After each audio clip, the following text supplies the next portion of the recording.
রাধে রাধে, সুপ্রভাত বন্ধুরা, কেমন আছো তোমরা সবাই? ঋষভের গল্পের আরও একটি ব্লগে তোমাদের সবাইকে স্বাগত। কয়েকদিন ধরেই আমরা নিরামিষ খাচ্ছি, কারণ সোমবার ছিল বাবার বার।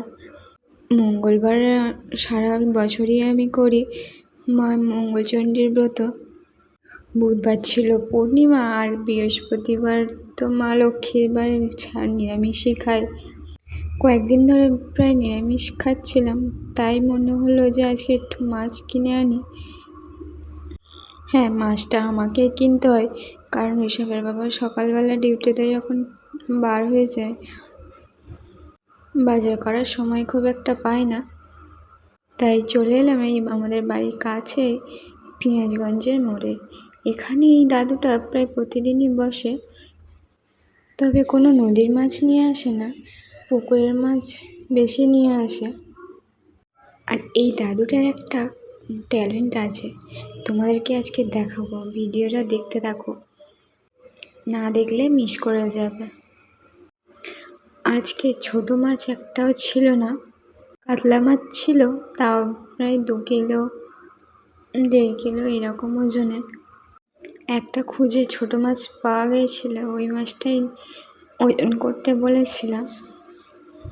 মাছটা 1 কিলোর একটু বেশি হয়েছিল, আর ওই মাছটাই ওজন করে দাদুটাই যে আমি কেটে দিচ্ছে। তারপরে কি হয় দেখতে থাকো।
কি গো, দেখলে তো দাদুটা মাছটাকে কেটে কিভাবে সমান ভাগে ভাগ করে দু জায়গায় দিয়ে দিল।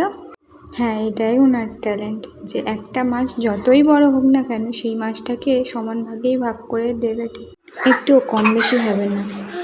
আর এইদিকে বাড়িতে এসে দেখি ছেলের কাণ্ড দেখো, ঘুমাতে ঘুমাতে পড়ে গেছে, গিয়ে মশারিতে আটকে গেছে। ভাগ্যিস নিচে পড়েনি।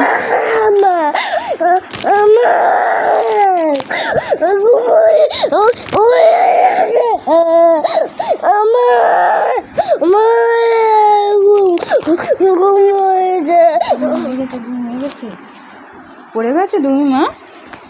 হ্যাঁ, পড়ে গেছো?